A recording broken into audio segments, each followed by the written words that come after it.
Благодарам, добре дојдовте на пресконференција на Социјалдемократскиот сојуз.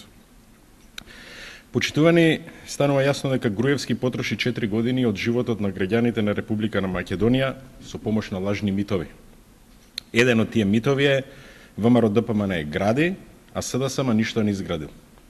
Мит кој во себе ги вклучува и митовите за работливоста, лажната честност. Можеби најлесно е да се докаже лажниот мит дека ВМРО ДПМН гради. Доволно е да се обиколи Скопје или Македонија. Освен, ако според Груевски, градењето се состои во фрлање лопата на камен темелници. Дека Груевски нема намера да изгради нешто, потврдуваат и следниве факти. Донесоа законски измени за продолжување на рокот од 6 месеци на 2 години за отпочнување со градба. Продолжување на рокот за завршување на градба дури и до 6 години. Одложувањето на градбите во индустријските зони. Денес, за наводното градење на Груевски зборуваат дупките низ Скопје и Македонија, дупките во буџетот. Иако во завршените сметки за 2007 и 2008 година има потрошени средства, се уште го нема мостот во Сарај, нити 35-те сали, 50-те фудбалски игралишта, луксузните амбасади низ целиот свет, а индустријските зони наместо со фабрики полни се со плевел. Никола Груевски, постави камен темелник за 2 тениски игралишта во едно село, но затоа не пушти во употреба ниту 1 милиметар автопат. Никола Груевски коридорот 10 му звучи премногу европски, па го остави со дупки. Никола Груевски 4 пати отвараше ист коп во рек Битола, ама затоа никако да го достигне производството на електрична енергија од периодот 2002-2006. Никола Груевски наместо да ги реконструира главните магистрали, годишниот прилив од 25 милиони евра од патарини го нуди на непознат корисник.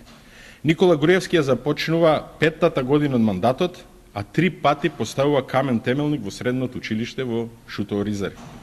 Да бидам искрен, владата инвестираше во северната трибина. Ама да биде искрен, Груевски нека одговори како таа трибина чини повеќе од целиот фудбалски стадион на кој се игра утакмици од светскиот куп во Јужна Африка. Најголем доказ за тоа кој гради во Република Македонија зборува изградбата на следните патни правци само во еден 4-годишен мандат на СДСМ. 11,2 километри автопат Смоквица-Гевгелија, реализиран од 2003 до 2005. 8,3 и 6,6 километри автопат Стоби, Неготино, Демиркапија, реализирани во периодот 2003-2005. Најголем меѓуграничен премин во југоисточна Европа, Табановце, отворен во 2005 година. Од септември 2005 до март 2006 се изградија 7,5 километри од патот Радовиш до Струмица.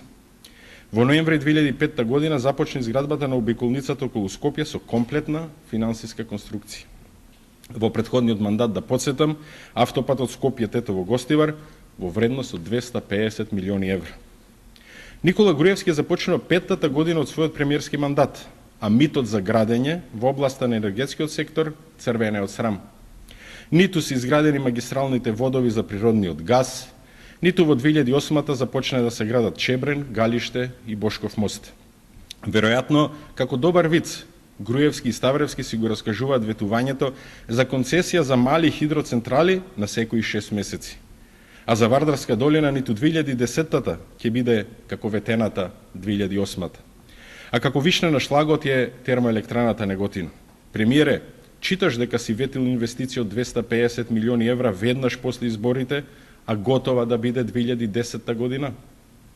И после, без срам, ќе тврди граделе нешто. Што? Куќи со базени во околината на Скопје, јахти во Сани Бич. Тоа да. А Социјалдемократскиот сојуз во енергетиката го остави. Хидроелектраната Козјак, почнат и завршен објект од 1996 до 2004. Далеководот Штип Црвена вода, започнат 2005 со целосна обезбедена финансиска конструкција. Далеководот Битола Лерин, започнат 2005 со целосно обезбедена финансиска конструкција. Најдобар доказ какви се вложувањата во инфраструктурата доаѓа од самата влада. Имено според министерот Бесими, ако се вложуваат пари во буџетот наместо за скулптури, треба да се вложи во инфраструктура, зашто ефектите се повеќекратни. Да, градбата на автопатиштата, хидроцентрали имаат повеќекратни ефекти, повеќе работни места, поголем економски раст, а најзначајно перспектива за младите генерации. При тоа, Има уште една фалинка митот за Груевски. Тој за сработеното не сака да плаќа.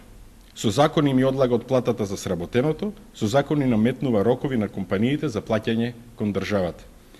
Господине Груевски, дали сте свесен дека после неколку години сегашната средношколска генерација во Македонија, при средбите со колегите студенти од регионов на прашањето што правела владата на Груевски од 2006 до 2011, ќе се потат, срамат со лавови шмизли, додека нивните колеги со гордост ќе зборуваат за модерни автопатишта, тунели, мостови, гасификација, хидроцентрали, нуклеарки.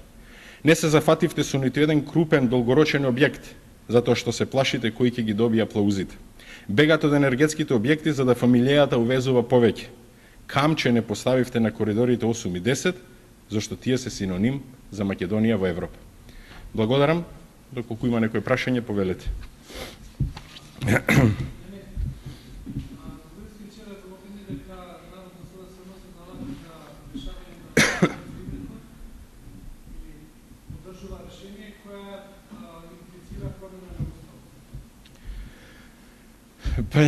Навистина не знам од кај добил премиерот Груевски впечаток дека опозицијата излегува со некој решение или пак уште го притиска околу спорот со името како што самиот тој кажа.